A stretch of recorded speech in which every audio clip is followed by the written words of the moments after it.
Now let's see the anatomy of the program which we have written earlier, and also let us see how this program can be represented alternately. Okay, so first thing which we have seen is comments, where we have seen it single line comment and multi-line comment.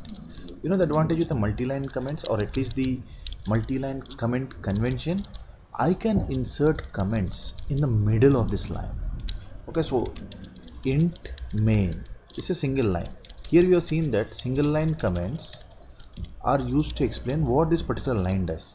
But the problem with single line comments is I cannot write any code towards the till the end of this particular line. So whatever is the available space I have, I will not be able to utilize that. However, in this case, int main, I can use the multi-line comment convention. I'll just end it with this asterisk and a forward slash, and I can write a comment returns a integer. And still when I compile this particular function or program, I'll still be able to get a valid output. Okay, see here. So this is how it can be done using a multi-line comment convention. We can insert comments between the code. So by this what we understand is the comments are basically instructs the compiler, or basically instructs the system to ignore whatever is present without disturbing the functionality of the program. So what is this integer? What is this int argc char star asterisk argv and open and close square brackets? We'll look at it sooner. Okay, so now in this particular program I'll show you how we can alternatively tweak this program such that we get the same results. So earlier we have seen that this particular line of code, which is hash include stdio.h, has instructions as to how to display that text on the monitor. So then do we require hash include stdlib.h? Probably no. Let us find out.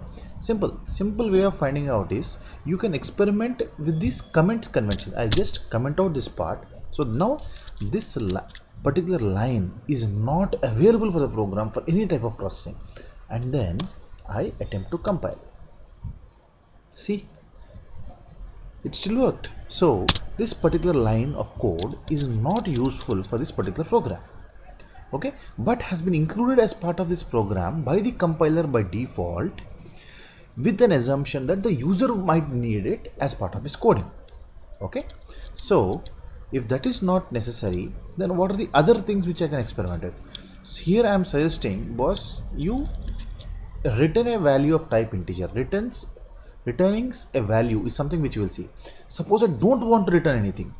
Because of this return, I have to put a default statement as return 0 at the end of every program.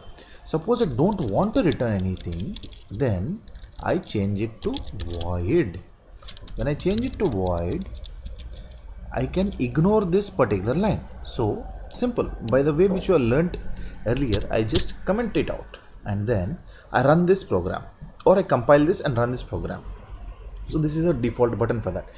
But if you see, we have done some changes to a program, which means there's an asterisk by the name of the file of this program. So, but without saving, what will happen if I run? So once I hit this compile and run button, first it saves the program. See, the asterisk is missing, and then compiles the program and then runs the program. So by telling the compiler not to by instructing the system not to return a value, by changing this, I can safely eliminate the return 0 functionality. Okay, is there any other way I can include this? Yes, we can do that. Okay, there is one particular function. Suppose I revert this back to int and I remove these comments. So there is one particular function called return exit underscore success. Okay, and if I try to execute this will not execute, because this function has only been defined in stdlib or standard library dot header file.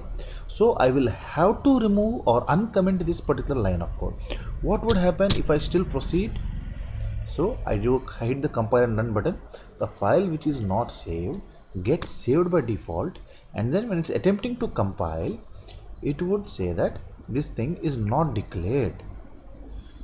Okay, so why did we not receive this statement for printf or system function?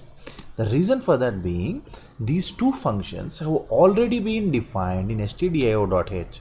So when a program compiles when the compiler compiles this particular program, we will attempt to see in the next session as to how the process takes place.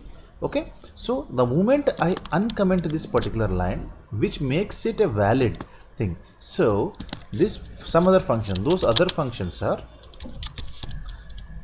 exit success, okay, return exit success, okay, functionality. So when I compile it and run it now, I get a successful output. So press enter or any keyboard prompt. See here, in this particular run, I hit the letter J, it still worked. Again, in this particular prompt, I hit the letter K, it worked. So it's like it's expecting an input from the keyboard. That is what this functionality means. Now, let us tweak with the program in some other way. So let us check this line called system.pause. System, a function system being called.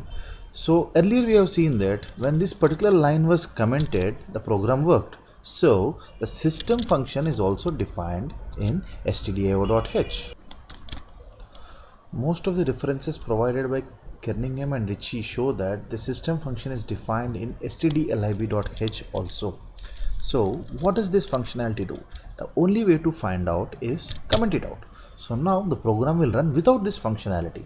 So when you attempt to compile and run the program, the monitor has just appeared and gone there again. So from this we can say that the system function with a pause as a parameter would actually prompt the screen to be displayed and then display and wait for a user prompt to vanish. Okay, so if I run it again, so it first prompts and when I give a user input, it vanishes, okay, or it closes.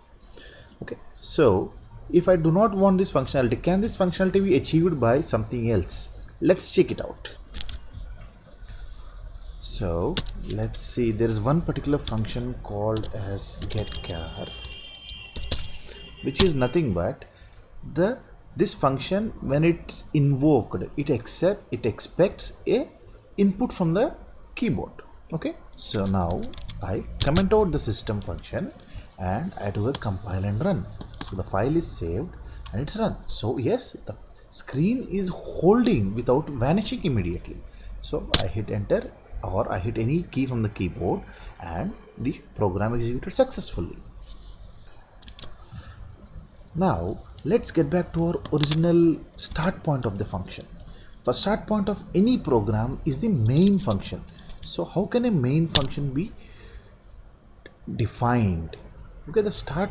So one thing is like it expects a return type, or without a return type also we can go ahead. So I define a function called as void main and I do not pass any parameters. There are no parameters. So whatever are present between the round braces of a function are the parameters that the function would need. So the way to do this is comment out this particular line and then if I try to run, see here, when I'm saying void, it means do not return any value, but I'm suggesting to return something. So even though I make it 0, it is still that some value is being returned, whereas the instruction to the main is that it doesn't expect a return value. So I comment this particular line out. Okay, now when I execute it, similarly I get the same output. So for this particular function, there is no return type which is being expected as defined in the function definition in itself. Okay, so is there any other way I can write? So here I have seen that there are two arguments which are being passed to the function.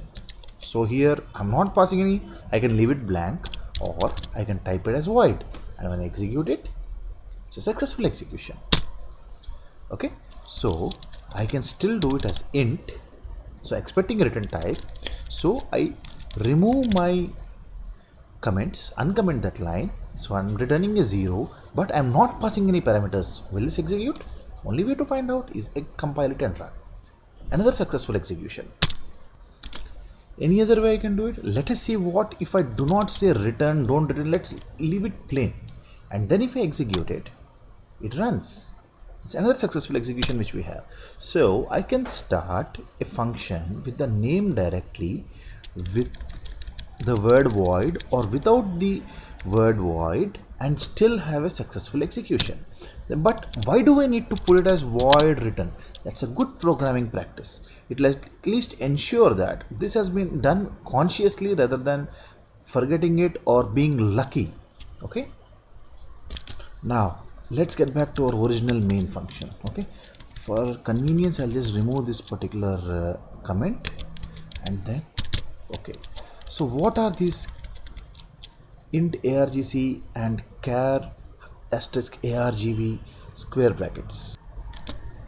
These are basically parameters being passed to the main function itself. For example, I'm using a barcode reader where the laser from that goes and hits a barcode. So in such a case, it scans something and passes it. When it passes, the barcode reader invokes the program, passing that particular scan of the image that it has just scanned to the program to process it further. So this can be construed in such a type. Okay, so these are the basically the kinds of interrupts which you have been referring to in programming. See you in the next session.